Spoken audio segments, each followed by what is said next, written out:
내 이름은 에리우세로 바뀌었다. 내 친구 경희는 밑다나라고 불리었다. 우리들은 이름 대신에 공정 이름으로 불리었다. 30년 지기인 친구는 에리달리라고 불리었다. 밖에서 우리들을 수출의 역군이라고 불렀을지라도 우리는 생산 매수를 빼는 기계 부속이 지나지 않았다. 1970년대 여공의 삶을 다룬 나는 노동자라는 글의 일부입니다. 우리나라 국가산업단지 1호인 구로공단, 1970년대 수출 주도 성장을 이끌었던 지금은 서울 디지털 산업단지라고 불리는 곳이 역사적으로 50살이 되었습니다. 이번 주 한겨레 20일은 구로공단의 역사를 그곳에서 일했던 한국 여성 노동자들의 역사로 재구성했습니다. 저임금과 고노동, 굴뚝과 첨단, 폐업과 이전을 압축한 드라마틱한 공간 구로공단 50년의 아픈 시간을 함께 건너보시죠. 이번 주 표지 이야기는 구로공단 50년 미싱밥 청춘화입니다. 임은영 기자와 함께 구로공단 50주년에 관한 여러 가지 이야기 함께 나눠보도록 하겠습니다. 안녕하세요. 안녕하십니까. 구로공단이 9월 14일로 50주년을 맞는다고 해서 한국산업단지공단이 이번 주에 여러 가지 행사들 기획 중인 걸로 알고 있습니다. 근데 보니까 이게 과연 2014년이 50주년이 맞는지 이런 논란부터 시작해서 노동계가 뭐 기념식 행사장 앞에서 보이콧도 하고 이런다는데 어떤 논란이 벌어지고 있는 건가요? 현재 이름이 이제 서울 디지털 산업단지가 이제 공식적인 명칭인데요.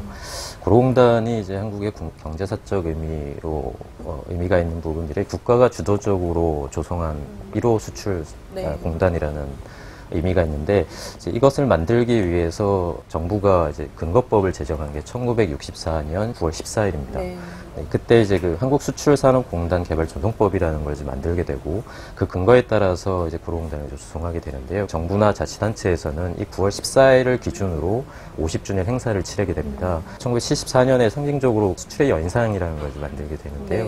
가장 대표적인 이제 산업이었다고 할 수 있는 이제 봉제업을 상징하는 실타래 를 들고 있는 그 수출의 연상을 이제 복원하는 행사를 하게 되는데 박정희 전 대통령이 만든 공단을 지금 딸이 현 대통령이 이제 박근혜 대통령이 이제 계속 발전시킨다는 측면에서 의미를 아마 강조한다고 할 수 있을 텐데 이제 이런 행사를 이제 대대적으로 펼치게 되는데요. 노동계는 이제 여기에 약간 시큰둥한 표정입니다. 근거법이 64년 9월 14일에 만들어졌다고 하더라도 실제로 그 법에 의해서 공단이 조성되고 첫 번째 사업체가 입주를 해서 노동자들이 노동을 시작한 건 1965년 5월이 되는데요. 준공을 하고 이제 공사가 끝나야 되니까. 그래서 이제 노동자들은 그간에 이제 구로공단이 노동자를 많이 배제를 해갖고 공단 쪽에서 이제 정부 쪽에서 그 기념행사를 준비하고 구로공단의 50년에 대한 어떤 그 의미를 부여하는 과정에 노동계를 철저히 배제시켰다고 보고 있고요. 그래서 이번 이제 50주년 행사에 대해서는 이제 보이콧을 하고 그날 이제 당일날 그 기념행사가 있는 앞에서 이제 비판 기자회견을 이제 열게 됩니다. 노동계에서는 이제 내년에 그 구로공단 50년과 구로동행 파업 30주년 행사를 동시에 연다는 계획입니다. 구로공단이라고 하면 머릿속에 이제 떠오르는 몇 가지 이미지들이 있어요. 아까 말씀하셨던 것처럼 수출을 주도했던 여공들, 그다음에 최근에는 이제 마리오 아울렛이 들어서 있는 대형 패션 타운, 이제 아파트형 공장들이 굴뚝 있는 공장 대신에 빽빽하게 들어찬 모습이라든지 이런 여러 가지 이미지가 떠오르는데 이번에 한겨레 20일 기사를 통해서 구로공단의 주로 어떤 모습을 좀 얘기하고 싶으셨나요? 지금 시점에서만 놓고 보면 방금 말씀하셨던 것처럼 아파트형 공장이라고 해서 서울 강남에서나 불법한 고층 빌딩들이 이제 구로공단을 지금 뒤덮고 있는 상태입니다. 그렇다 보니까 그 안에서에 있는 실질적인 삶의 모습, 노동의 현장이라는 것들은 이제 그 반짝이는 유리벽으로 대표되는 그 공간 속에서 이제 잘 보이지 않게 마련인데요. 그래서 이제 보이는 것과 그러니까 보이는 것에 의해서 가려져서 보이지 않는 것들을 좀 나눠서 살펴보고자 했고요. 50년 기념 행사를 치르면서 정부와 이제 자치단체들 또는 이제 그 산업계 쪽에서는 변화된 외형의 모습 또는 이제 그 IT 중심으로 재편된 산업 구조 이런 부분에 대한 그 의미 부여를 많이 하고 있는 것들이 사실입니다. 그러나 그 속에서 이제 어쨌든 발전된 모습들 속에서는 그 빈곤한 모습, 가난한 모습들은 비춰지거나 보이지 않게 마련인데요. 첨단으로 대표되는 곳에 가려져 있는 굴뚝, 과거에 있었던 그 표현대로 그런 이제 모습들을 좀 살펴보고자 기획을 하게 됐습니다. 구로공단 하면은 그 한국 산업화와 민주화의 축약판이기 때문에 굉장히 많은 정치인들, 우리가 이름을 들으면 알 법한 정치인들이 이곳에서 위장 취업을 하면서 일도 많이 했고, 뭐 신경숙의 외딴방 같은 소설도 있고요.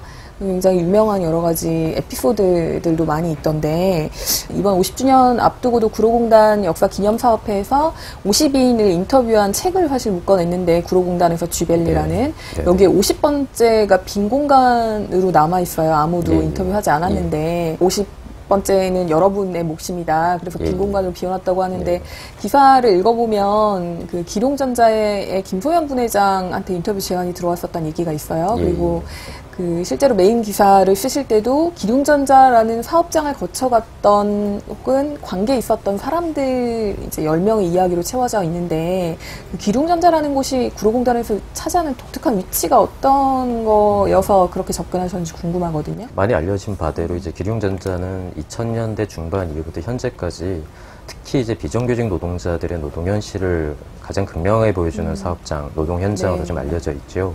1895일 동안 이제 복직 투쟁이 있었고, 94일 정도 이제 단식을 했었고요. 김소연 분회장이 했었죠. 맞습니다. 이제 극한의 이제 갈등 내지는 이제 그 투쟁을 통해서 2010년에 사회적 합의, 국회에서 사회적 합의를 통해서 복귀를 했지만 결국 이제 이를 부여받지 못한 상태에서 오너가 직기를 빼서 이제 잠적을 한 상태고, 사회적 합의는 이제 파기된 상태입니다.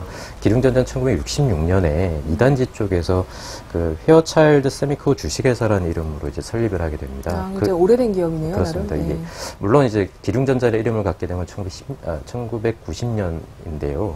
그 과정에서 한 대주주가 한 4차례 정도, 3-4차례 정도 바뀌게 되고, 이름도 여러 차례 바뀌게 됩니다. 근데 이제 기룡전자가 마지막 이 과정이 오기까지 노동자가 어떤 권리를 요구하게 되면 고용주가 회사를 이전하거나 또 폐업하게 된다거나, 그 과정에서 이제 상승한 땅값, 지가 상승을 통해서 회사를 청산하더라도 손해를 보지 않는다거나, 이제 이런 부분들 같은 경우는 기룡전자만의 문제가 아니라 그 구로공단 50년 동안에서 질곧 관찰되는 현상이고요. 그래서 구로공단 50년이라는 기간 속에 기룡전자를 위치시켜 놓고 보게 되면 기룡전자 사태 너머에 있는 어떤 현상, 구로공단에서 나타나는 현상이 관찰되게 됩니다. 기룡전자를 중심으로 얽혀있는 노동자들 인터뷰하면서 좀 기억에 남는 사연 같은 것도 있을 것 같아요. 그 10명 중에 좀 특별하게 기억에 남는 사연들, 혹시 만났던 이야기들 중에 좀 소개해 주실 만한 게 있을까요? 이제 강명자 씨 같은 경우는 1980년대 초에 이제 대우업 패럴이죠. 그 구로동맹 파업이 이제 발발하게 된 어떤 계기를 제공한 사업장인데, 이분이 이제 증언하는 그 당시의 그 노동 현실을 보면 사실 굉장히 열악한 지점들이 많은데요. 이제 타이밍이라고 해서 이제 각성제인데. 잠 깨는 이야기. 네, 이제 그때 이제 타이밍이라고 하는 상표를 썼던 각성제나 아니면 커피를 그냥 이제 물에 타서 마시는 것이 아니라 커피가루 그 자체로 그냥 입에 털어 넣어서 뭐 경우에 따라서는 새벽 4시까지 이제 철야나 야근 같은 것들을 지속적으로 했고요. 그래서 한 달에 한 124시간 정도의 잔업이나 특근 같은 것들을 했다고 하고, 또 이제 뭐 선풍기 같은 것들이 제대로 안 되어서 커다란 그 대야에다가 그 얼음을 갖다 놓고 그 냉기를 쐰다거나, 그때 지냈던 어떤 기숙사 같은 것들이 굉장히 군대식 문화가 강해서 굉장히 어려움을 겪었다면 이런 것들이 이제 증언을 하게 되는데, 이분이 이제 노조 결성 이후로 뭐 집시법 위반 등의 이제 이유로 대우파업 노조 간부 3명과 함께 이제 구속을 됩니다. 이제 이 구속 사건이 사실은 구로동맹 파업이라고 하는 한국 전쟁 이후에 최초의 동맹 파업을 그러니까 발생하게 되는 이제 계기가 되죠. 출소 이후에 이제 구로공단 내에서 다시 일자리를 구하는 과정에서 취업이 거부당하게 되고, 그때 그 본인이 블랙리스트라고 하는 그 위험인물에 올라와 있다는 사실을 알게 되고, 그 면접을 마치고 나오면서 울면서 다시는 구로공단으로 돌아가지 않겠다는 결심을 하게 됩니다. 근데 구로공단에서 익힌 기능들을 토대로 이제 공단 외곽에서 이제 봉제업들을 하면서 이제 지내게 됐고요. 지금도 이제 객공이라고 해서 의료산업의 가장 마지막 어떤 생산 공정이라고 할 수 있는데, 개인적으로 물건을 받아와서 거기서 이제 그 작업을 해서 주는 소위 말하면 이제 일종의 1인 할청이라고 할 수 있습니다. 이제 이분의 이제 이분이 거쳐왔던 어떤 지난 시간들을 돌이켜 보게 되면 구로공단에서 생활했던 또는 이제 구로공단을 거쳐갔던 또는 구로공단에 지금도 생활하고 있는 노동하고 있는 한국 여성 노동자들의 삶의 어떤 전형 같은 것들을 보게 됩니다. 그 당시에 주거 환경이 굉장히 열악해서 벌집촌이라고 불릴 만큼 다닥다닥 2평짜리 예. 공간에서 두세 명이 같이 살고 네네. 화장실도 공동으로 쓰고 그때의 네네. 주거 환경이 지금도 남아있죠? 지금도 여전히 그런 집들이 굉장히 많이 남아 있습니다. 대부분의 이제 그 장소들에는 이제 한국인 노동자들보다 지금 그 중국 동포 이주 노동자들이 네. 그 집에서 살고 있는데요.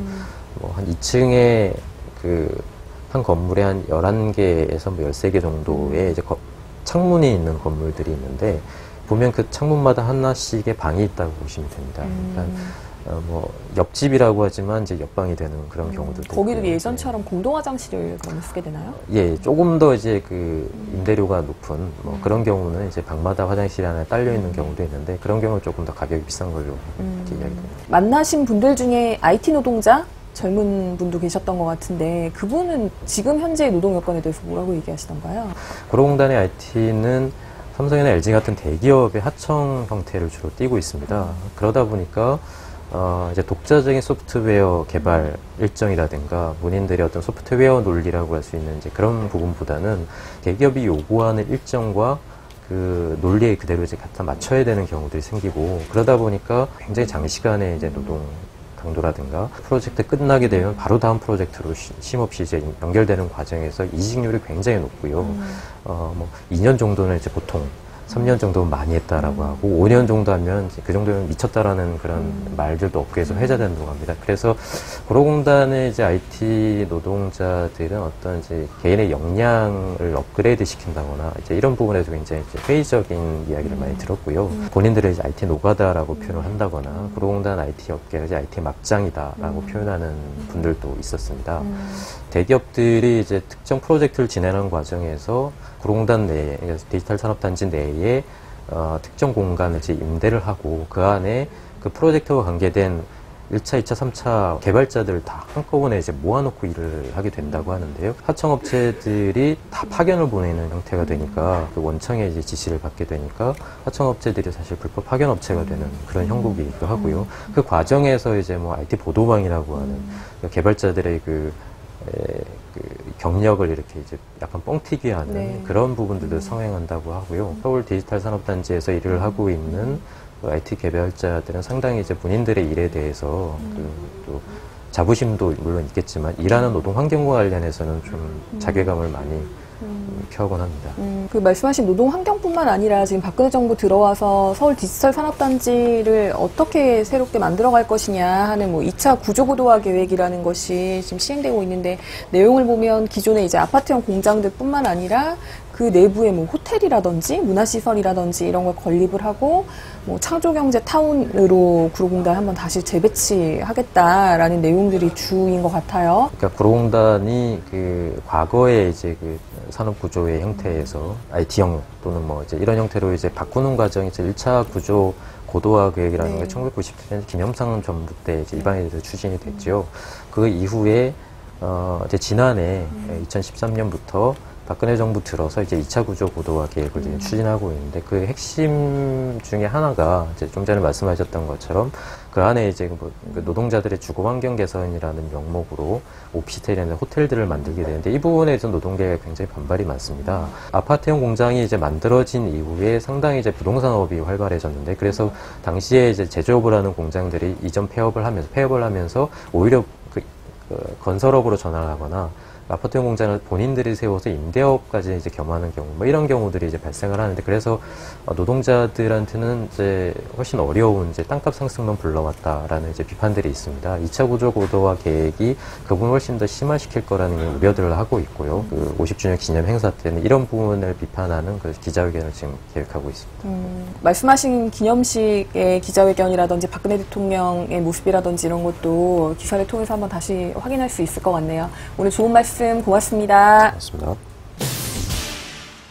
정치 개입은 맞지만 대선 개입은 아니다. 2012년 대통령 선거를 앞두고 국가정보원이 저지른 여론조작 행위, 그 정점에 있던 원세훈 전 국가정보원장에 대한 법원의 1심 판결을 둘러싼 논란이 뜨겁습니다. 이번 주 한겨레 21은 법원이 어떤 논리로 박근혜 대통령의 당선을 목적으로 선거운동을 지시하지 않았다라고 본 것인지를 파헤쳐봅니다. 또 2010년 국무총리실의 민간인 불법 사찰부터 2014년 국가정보원의 대선 개입 사건까지 사법부가 증거인멸과 모른 척하며 잡아떼기로 일관하는 국정원에게 계속 면죄부를 주어왔던 역사도 돌아봅니다. 이 밖에도 논쟁적인 책 싸가지 없는 진보를 펴낸 강준만 교수, 광화문에서 세월호 유가족의 단식 농성을 비웃으며 폭식투쟁을 벌이는 일베와 우익 청년들도 만나보았습니다. 21의 생각, 오늘은 여기까지입니다. 지금까지 진행의 황혜랑이었습니다.